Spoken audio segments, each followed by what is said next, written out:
This is Larry Eater. And Paul McMullen. And we want to talk a little bit about the pressure at the Olympic trials.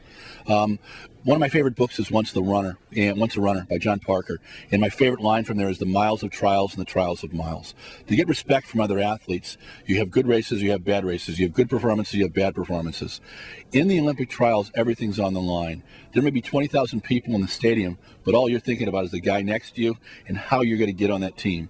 And during the entire race, that's what you're thinking about. When we talked to Adam Nelson, who is a 4-time Olympic trials qualifier, he talked about how nervous he was in his 4th trials. Paul, you've had some experience here. Yeah. Tell us a little bit about your remembrances. Sure. A couple of Olympic trials, 2000 and 2004 did not go well. Overtrained, got to the trials complete with dead legs. But 96, was a successful year. It had its definite trials by miles, and I will say that I had a difficult year in 1996 because I was the 1995 defending outdoor champion, wanted to participate in our 1996 indoor mile, and I was denied access to it. I missed the standard by 0.3. And at first I sort of accepted, well, I haven't run the standard. And then I sort of investigated a little further, and this is back when USA Track and Field, Olin Castle was in charge of it. And there were 3 positions set aside for foreigners, and each of them were paid $5,000. And then there was actually a 4th position that was set aside, and that was for my main rival at the time, Steve Holman, who finished 5th in the U.S. Championships in 1995 outdoor, but was ranked 4th in the world in 2005. 1995. And so what happened is I'm like, well, he hasn't even run a mile yet this year. He ran a real hot 3K, but he had never even run a mile. He had a position was saved for him and $5,000 in his pocket for a U.S. championship before he even ran. That's when they gave appearance money out. And here I am, the new guy, the rookie that just won the outdoor championship, and I can't get in. And the appeals process was not even brought to my attention. So I was very, very frustrated as an athlete. And I'm running the 800 and didn't do very well. And I sort of got that conspiracy feeling. Is someone trying to protect Steve Holman from me racing him? Because I really want to race him bad, but, we're missing our opportunities here. So it estranged me from USA Track and Field, and I ran all in Europe that year until the Olympic trials came around. And that's where I didn't feel the pressure because I had a focus on a competitor that I was very, very eager to race. And I did the small things off the track that took the pressure off me as a person. Oftentimes people ask me, how do you take the pressure off? Well, you be a good person, you do things that are right, and then you're not identified just as a runner. That race out there does not define who I am. I'm a good husband, I'm a good father, I'm a good daughter or son, whatever it is you do.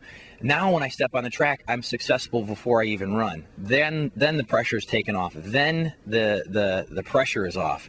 And I knew that I needed to topple a giant. I knew Steve Holman was by far and away the huge favorite. No one even considered me in the race, and it was my opportunity to set things straight and correct an injustice that I felt happened indoor.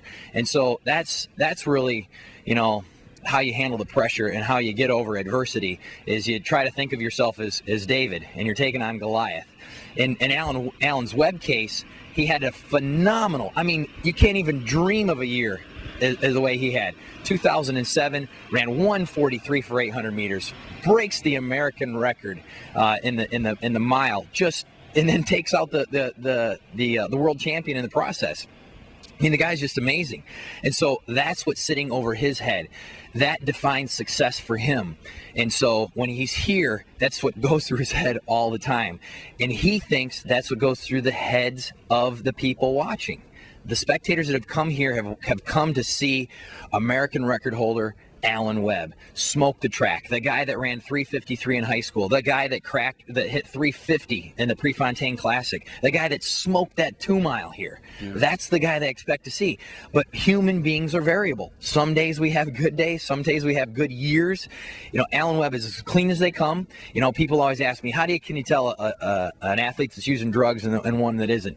Look for inconsistencies. Human beings are inconsistent. Clocks, they always go by 1 second at a time. Human beings, we have good days, we have bad days. I love Alan Webb. I love the way he runs. I love the way he's changed our sport and brought attention to it.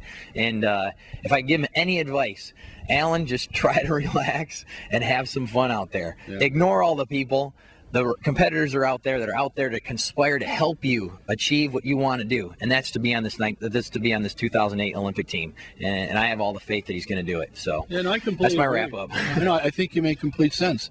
I do think the pressure is huge. I think Alan has handled it well. One of the most mature things I ever saw any athlete do was the way he discussed his Osaka performance, where he was a little sick, and in the semis he ran 52.5 for his last lap, ran 54.1 in the final, and that was the difference between a medal and not medaling, you know. And what's going to happen here is it's going to be scarily fast. There's a lot of people in shape. I think the race is going to go out pretty quick and pretty honest. I don't think it's going to be very hard to beat Bernard Lagat. Our little friend from Texas is going to crank too. Right. And you got Chris Lukasik and you got Alan. So there's going to be probably 5 guys fighting for second and third. Yeah. Alan's in the thick of things. He's got to keep his head there. If he keeps his head there, Right. he'll be on the team. Yep.